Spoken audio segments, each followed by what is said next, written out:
Assalamualaikum warahmatullahi wabarakatuh. Kepada yang terhormat Ibu Robiah Astuti, Magister Pendidikan, selaku dosen pengampu mata kuliah Metodologi Penelitian Kualitatif, dan juga teman-teman yang berbahagia. Pada kesempatan kali ini, kelompok kami akan memaparkan materi dengan judul Instrumen dan Teknik Pengumpulan Data 1 Wawancara. Sebelum masuk ke pembahasan materi, izinkan kami memperkenalkan anggota kelompok. Saya Muhammad Unsur Fai, selaku moderator. Untuk yang pertama ada Dia Mutiara, kemudian ada Bella Kurnia, dan juga ada Cynthia Robiatul Uspa, yang terakhir ada Zahra Kartika Sari. Materi yang pertama akan disampaikan oleh rekan saya.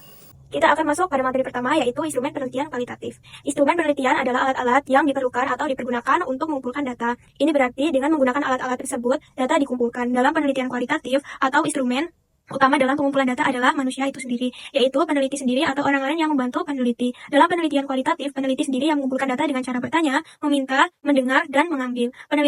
Peneliti dapat meminta bantuan dari orang lain untuk mengumpulkan data, disebut pewawancara. Dalam hal ini, seorang pewawancara yang langsung mengumpulkan data dengan cara bertanya, meminta, mendengar, dan mengambil. Menurut Fijal tahun 2014. Meskipun dapat menggunakan instrumen bantu seperti angket, perubahan wawancara, atau observasi, fungsinya hanya sebagai pendukung, bukan pengganti peran peneliti. Menurut Murni tahun 2017, kehadiran peneliti di lapangan sangat penting karena peneliti harus berinteraksi secara langsung dengan lingkungan penelitian, baik secara aktif maupun pasif. Nasution menyatakan bahwa peneliti sebagai instrumen penelitian serasi untuk penelitian serupa karena memiliki ciri-ciri sebagai berikut. Menurut Sudiono tahun 2017.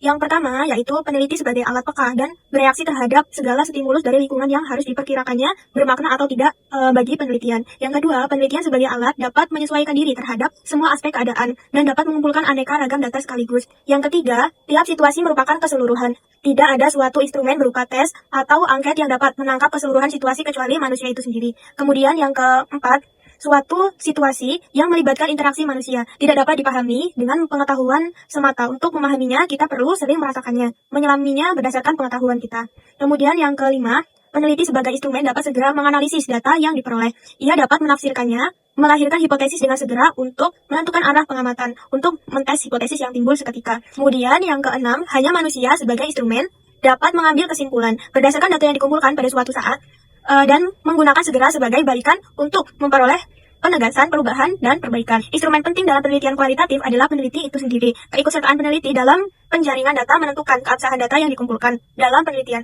Perpanjangan keikutsertaan peneliti memungkinkan adanya peningkatan derajat kepercayaan data yang dikumpulkan. Hal itu dapat dijelaskan atas alasan sebagai berikut. Yang pertama yaitu, peneliti mempunyai kesempatan untuk mempelajari, membudayakan subjek yang diteliti sehingga dapat menguji ketidakbenaran informasi yang disebabkan distori, baik berasal dari diri sendiri maupun dari informal. Seperti contohnya berpura-pura, berbohong, menipu, dan sebagainya. Kemudian yang kedua, peneliti mempunyai kesempatan untuk mengenali konteks lebih baik, sehingga lebih mudah untuk menghindari adanya kemungkinan terjadinya distori. Yang ketiga, peneliti mempunyai kesempatan untuk membangun kepercayaan pada subjek dan kepercayaan peneliti pada diri sendiri. Hal ini juga penting untuk mencegah subjek untuk melakukan usaha coba-coba. Yang keempat, memungkinkan peneliti untuk bersikap terbuka terhadap pengaruh ganda, yaitu faktor-faktor konseptual dan pengaruh bersama pada peneliti dan subjek.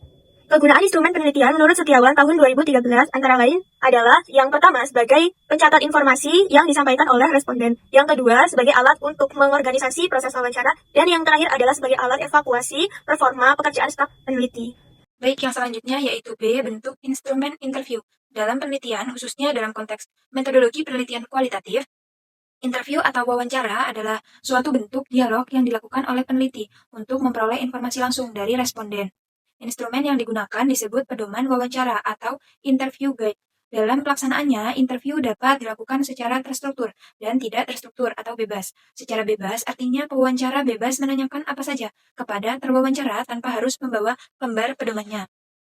Syarat interview seperti ini adalah pewawancara harus tetap mengingat data yang harus terkumpul. Lain halnya dengan interview yang bersifat terpimpin. Pewawancara berpedoman pada pertanyaan lengkap dan terperinci layaknya sebuah kuesioner.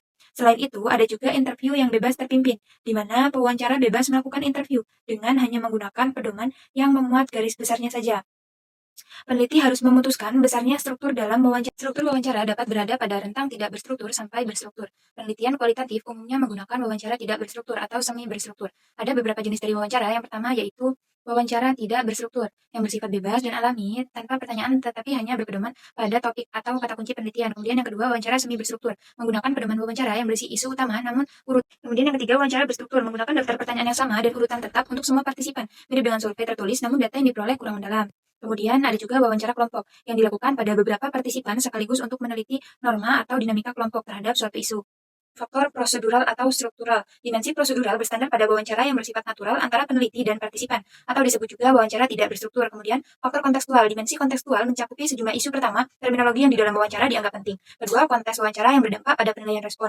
Kemudian, instrumen wawancara digunakan dalam penelitian kualitatif karena dapat mengungkap informasi lintas waktu, yaitu berkaitan dengan masa lampau, masa sekarang, dan masa yang akan datang. Dan data yang dihasilkan dari wawancara bersifat terbuka, menyeluruh, dan tidak terbatas, sehingga mampu membentuk informasi yang utuh dan menyeluruh dalam mengungkap penelitian kualitatif, menurut Ulfatin 2014.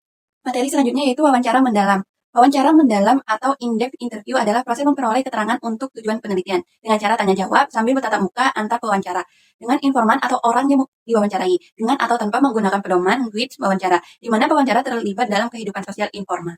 Adapun faktor yang mempengaruhi kualitas wawancara, yang pertama itu adalah jenis kelamin pewawancara. Perbedaan jenis kelamin pewawancara dengan orang yang diwawancarai dapat mempengaruhi kualitas data. Yang kedua itu ada perilaku pewawancara. Perilaku pewawancara ketika proses wawancara mendalam dapat pula mempengaruhi kualitas informasi yang diperoleh dari para informan. Yang terakhir itu ada situasi wawancara. Situasi wawancara seperti apakah wawancara dilakukan secara santai atau tegang, apakah para informan dalam situasi yang terburu-buru karena ada pekerjaan yang harus diselesaikan segera, apakah wawancara dilakukan di kantor atau di rumah, dan sebagainya juga dapat mempengaruhi kualitas wawancara. Poin selanjutnya, teknik pengumpulan data kualitatif. Yang pertama, definisi teknik pengumpulan data. Teknik pengumpulan data merupakan cara yang digunakan oleh peneliti untuk mengumpulkan data-data penelitian dan sumber data objek maupun sampel penelitian. Teknik pengumpulan dan merupakan suatu kewajiban karena teknik pengumpulan data ini nantinya digunakan sebagai dasar untuk menyusun instrumen penelitian. Instrumen penelitian merupakan seperangkat peralatan yang akan digunakan oleh peneliti untuk mengumpulkan data-data penelitian. Yang kedua, teknik pengumpulan data wawancara. Wawancara merupakan salah satu teknik yang digunakan untuk mengumpulkan data penelitian. Secara sederhana, dapat dikatakan bahwa wawancara interview adalah suatu kejadian atau suatu proses interaksi antara pewawancara dan sumber informasi atau orang yang diwawancarai melalui komunikasi langsung. Alasan lain digunakan metode wawancara dalam proses pengumpulan data karena penelitian kualitatif biasanya dihubungkan dengan paradigma konstruktivisme ataupun kritis. Baik, untuk yang selanjutnya kita akan membahas berbagai model wawancara yang dapat digunakan dalam penelitian. Dalam literatur penelitian kualitatif, terdapat beberapa model wawancara yang masing-masing itu memiliki karakteristik dan juga kegunaan yang berbeda. Untuk model pertama adalah wawancara mendalam atau in-depth interview. Dalam model ini, pertanyaan disampaikan secara spontan dan natural, tanpa format yang kaku. Hubungan antara pewawancara dan informan dibangun dalam suasana santai dan informal, seperti percakapan sehari-hari. Nah, tujuan utama dari wawancara mendalam adalah untuk memahami konstruksi pemikiran informan terhadap pribadi, peristiwa, aktivitas, perasaan, motivasi, tanggapan, atau persepsi mereka. Jadi bukan sekedar bertanya, tapi benar-benar menyelami sudut pandang informan. Nah, model ini cocok untuk digunakan ketika kita ingin mendapatkan informasi yang kaya dan mendalam, terutama untuk topik-topik yang sensitif dan memerlukan pemahaman konteks dan kompleks. Untuk model yang kedua adalah wawancara dengan petunjuk umum. Dalam model ini, pewawancara menyusun kerangka atau garis besar pokok-pokok pembicaraan dalam bentuk pedoman wawancara. Nah, pedoman ini berfungsi sebagai panduan agar topik yang direncanakan itu tercakup secara keseluruhan dan pembicaraan itu tidak keluar jalur.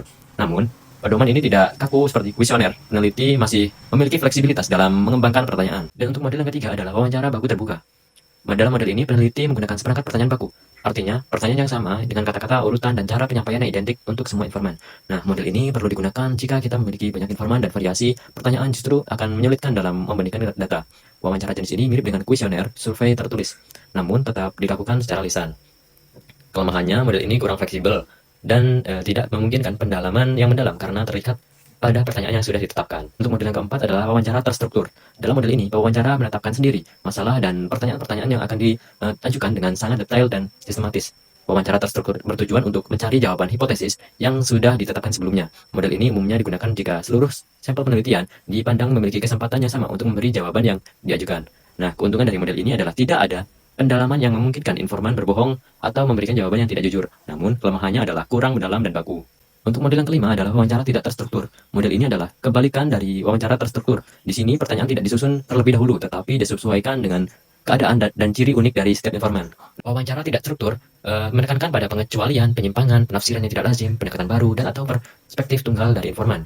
Waktu bertanya dan memberikan respon lebih jauh bebas dan natural.